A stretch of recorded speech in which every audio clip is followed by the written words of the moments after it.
मरहूम राहत इंदौरी का एक शेर है, लगेगी आग तो आएंगे घर कई जज्बे, यहां सिर्फ मेरा मकान थोड़ी है।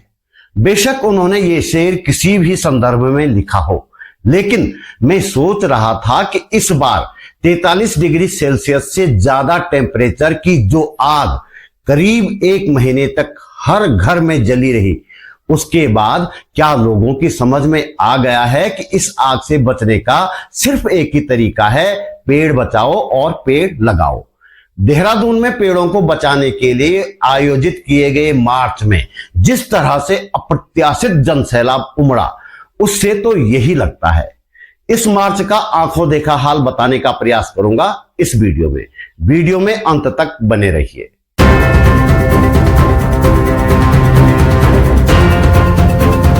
नमस्कार, आप देख रहे हैं बात बोलेगी। मेरा नाम है त्रिलोचन भट्ट और मैं करता हूं सरकार की नहीं सरोकारों की बात। उत्तराखंड सरकार पेड़ काटने को विकास मानती है, ये तो आप जानते ही हैं।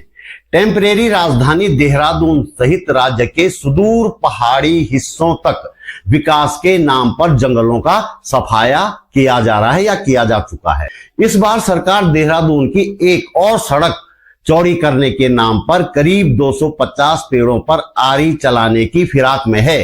इस सड़क का नाम है न्यू कैंट रोड। इस सड़क को दिलाराम चौक से सेंट्रियो मॉल तक चौड़ा करने की योजना है। मोटे तौर पर यही समझ में आता है कि यह चौड़ीकरण मॉल वाले सेठ जी को फायदा पहुंचाने के लिए किया जा रहा है। सरकार ने चुपके उन 250 से ज्यादा पेड़ों पर निशान भी लगा दिए जिन्हें मॉल वाले सेठ जी की खातिर काटा जाना है।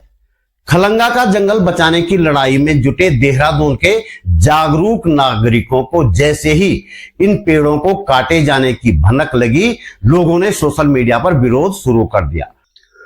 सोशल मीडिया पर ही आज यानी 23 जून को इन पेड़ों को काटने के विरोध में दिलाराम चौक से सेंट्रियो मॉल तक मार्च निकालने का कार्यक्रम भी तय हो गया। इस मार्च की सूचना सोशल मीडिया पर इतनी तेजी से तैरने लगी कि सरकार भी हिल गई।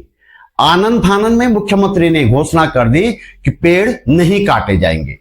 लोगों ने मुख्यमंत्री की इस घोषणा पर अविश्वास जताया तो मार्च वाला जो रूट है और आसपास के जो इलाके हैं, वहां पेड़ न काटने की मुख्यमंत्री की घोषणा से संबंधित बड़े बड़े होर्डिंग कई की संख्या में लगा दिए गए।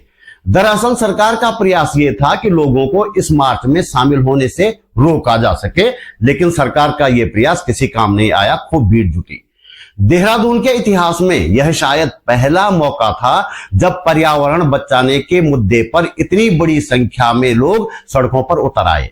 करीब 2500 लोग मार्च में शामिल हुए। देहरादून में पेड़ बचाने के लिए लगातार संघर्ष करने वाली संस्था सिटीजन फॉर ग्रीन दून के लोग भी इस मार्च में शामिल हुए और लगातार पौधारोपण करने वाली संस्था धाद के लोग भी, दून सिटीजन फोरम के लोग भी नजर आए, तो उत्तराखंड महिला मंच से जुड़ी महिलाएं भी। छात्र संगठन SFI ने इस मार्च के आयोजन और इसकी सफलता में महत्वपूर्ण भूमिका निभाई। उत्तराखंड इंसानियत मंच से जुड़े लोगों ने भी मार्च में हिस्सा लिया। कांग्रेस के और CPI माले के जैसे राजनीतिक दलों के लोग भी इस मार्च में देखे गए। इस मार्च की सबसे बड़ी विशेषता यह थी कि हर वर्ग के लोग शामिल हुए। इनमें बच्चे भी थे, युवा भी, वृद्ध भी और महिलाएं भी। सरकारी कर्मचारी भी मार्च में शामिल हुए, तो उच्च पदों पर आसीन रहे पूर्व ब्यूरोक्रेट्स भी। इस दौरान नारेबाजी भी हुई, नुक्कड़ नाटक भी और जनगीत भी।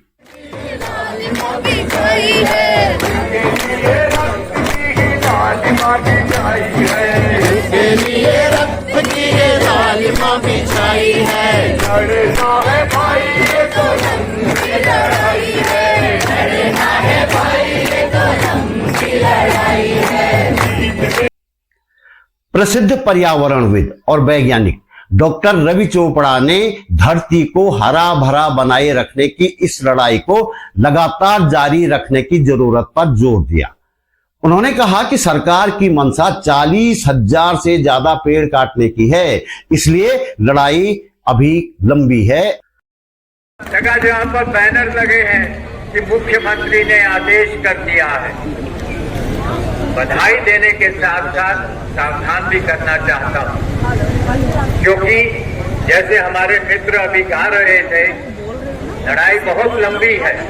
हिमांशु ने सुबह हमें बताया कि लगभग 24 या 25 हजार पेड़ कट चुके हैं इस घाटी में, और अभी भी 40,000 पेड़ कटने वाले हैं।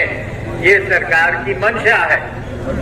आप लोग ये मत सोचिए, इस भ्रम में मत आ जाइए, ये जो इश्तेहार लगे हुए हैं, क्योंकि याद रखें आगे चलकर चुनाव आ रहे हैं, म्युनिसिपल चुनाव आ रहे हैं, और इस सरकार की आंखें हमेशा चुनाव पर टिकी रहती हैं।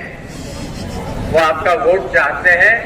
जब चुनाव होंगे तो ऐसे लोगों को खुद खड़े कीजिए लोग, और उन्हीं लोगों को खड़े कीजिए जो यहाँ के पर्यावरण को बचाएं।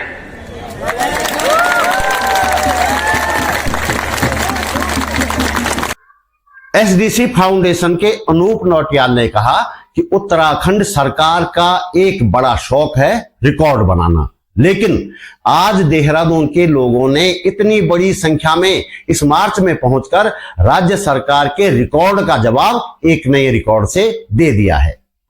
अपने साथियों के साथ में मैं थोड़ा बहुत काम करने की कोशिश करता हूं, और हमारे राज्य में बार बार रिकॉर्ड बनाने की बात होती है। भैया फला ये रिकॉर्ड बन गया, ये रिकॉर्ड बन गया। आप लोग भी अखबारों में पढ़ते होंगे कि चारधाम यात्रा में इस साल 20 लाख लोग आ गए, 30 लाख लोग आ गए, 40 लाख लोग आ गए। उत्तराखंड राज्य का गठन 24 वर्ष पूर्व हुआ। 24 सालों में पहली बार देहरादून शहर की ये जेंट्री सड़कों पर इस तरह निकल करके आई।